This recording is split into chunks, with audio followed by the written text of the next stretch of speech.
ఎన్నికల్లో గెలిస్తే చాలంటే ఒకే ఒక దొరుకుతుంది. నోటుకు వచ్చిన అలివి కాని హామీలు ఇచ్చి, నోటుకు వచ్చిన హామీలు ఇచ్చి ఆ సమయానికి పూట గడుపుకొని ఎన్నికల్లో గెలిచి అధికారంలోకి వచ్చారు. ఈరోజు హామీలు గుర్తులేవు, హామీలు ఇచ్చిన ప్రజలు గుర్తులేరు. ఇలాంటి పార్టీ ఈ రాష్ట్రంలో నిలుస్తుందా అని అడుగుతున్నాం. నిలబడుతుందా ఈ రాష్ట్రంలో ఈ పార్టీ? రేపు జరగబోయే స్థానిక సంస్థల ఎన్నికల్లోనే ప్రజలు ఈ ప్రభుత్వం పైన ఎంత వ్యతిరేకత ఉందో చూపించడానికి సంసిద్ధులై ఉన్నారు. ఏ ఎన్నికలు పెట్టినా రాబోయే రోజుల్లో కూటమి ప్రభుత్వం, ముఖ్యంగా తెలుగుదేశం పార్టీని భూస్థాపితం చేయడానికి ఈ రాష్ట్ర ప్రజలు సంసిద్ధంగా ఉన్నారు. ఇలాంటి పార్టీని నమ్ముకుని మీరు ఇంత తెగబడుతున్నారే, రేపు మీ పరిస్థితి ఏంటి అని అడుగుతున్నా. ఒకసారి ఒంటరిగా ఉన్నప్పుడు ఆలోచించుకోండి. అక్రమ కేసులు పెడుతున్న వాళ్ళు, ఇళ్లపై దాడులు చేస్తున్న వాళ్ళు, ఎవరినో మెప్పించడం కోసం ఎగిరెగిరి పడుతున్న వాళ్ళు, రేపు మీకు దిక్కెవరు అని అడుగుతున్నాం. చేతనైతే తెలుగుదేశం పార్టీ, తెలుగుదేశం నాయకత్వం, కూటమి ప్రభుత్వ నాయకులు వైఎస్ఆర్సీపీతో యుద్ధం చేయాలి. పోలీసు అధికారులు పెట్టుకుని యుద్ధం చేయడమేంది? వాళ్ళు యుద్ధం చేయాలంటే మీ భుజాన్ని వాళ్ళకి అందించడమేంది? మీ పోలీసులు తమ భుజాన్ని అందించి వాళ్ళ తుపాకీ పోలీసులు భుజంపై పెట్టి కాలుస్తున్నారు. ఆ భుజం పోలీసులు అందిస్తున్నారు. ఇది మీ ఉద్యోగ ధర్మమా అని అడుగుతున్నా. మీరు కాల్చినట్ట, మీ మీద పెట్టి వాళ్ళు కాల్చినట్ట? రాజకీయ యుద్ధం చేయాలంటే అధికార పార్టీ వాళ్ళు యుద్ధం చేయాలి. ఖచ్చితంగా చెప్తున్నాం, వైఎస్ఆర్ కాంగ్రెస్ పార్టీ మరలా చెప్తున్నాం, పోరాటాలతో పురుడు పోసుకున్న party YSR Congress party.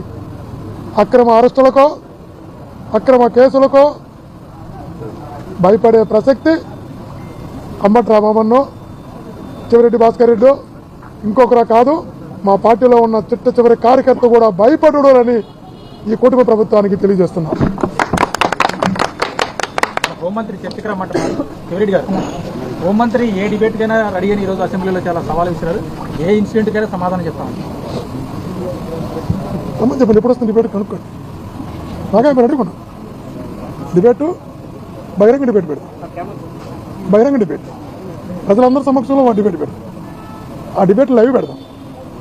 Edit చేయకూడదు. మీ ప్రశ్న ఆన్సర్. ఈ రాష్ట్రంలో శాంతి భద్రతలు ఉన్నాయా లేవా అన్నది బహిరంగ డిబేట్కి ఖచ్చితంగా సిద్ధంగా ఉన్నాం. మాకే అభ్యంతరం లేదు.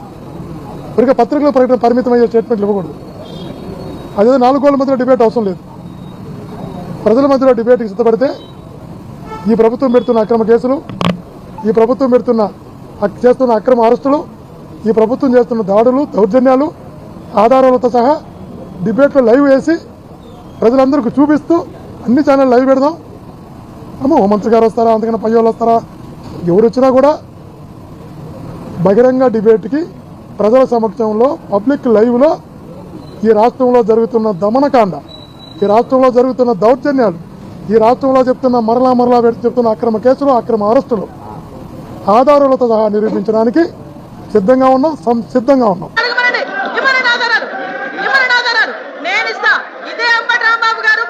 ఇష్టానుసారంగా మాట్లాడి మళ్ళా బయటకు వచ్చి క్షమాపణ చెప్పారని చెప్తున్నారు కదా.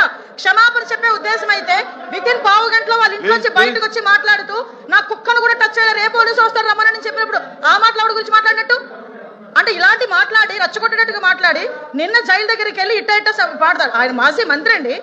ఏం మాట్లాడుతున్నారండి? ఏ సైకిల్ చేస్తున్నారండి? సమాజానికి ఎటువంటి మెసేజ్ ఇస్తున్నారండి?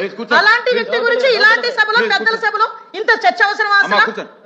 ఇంత అలాంటి వ్యక్తి గురించి అలాంటి అనకూడదు కానీ తల్లిని చెల్లిని కూడా మాట్లాడే వాళ్ళ గురించి ఈ రోజు ఈ సభలో, ఈ పెద్దల సభలో ఇంత చర్చ అవసరమా?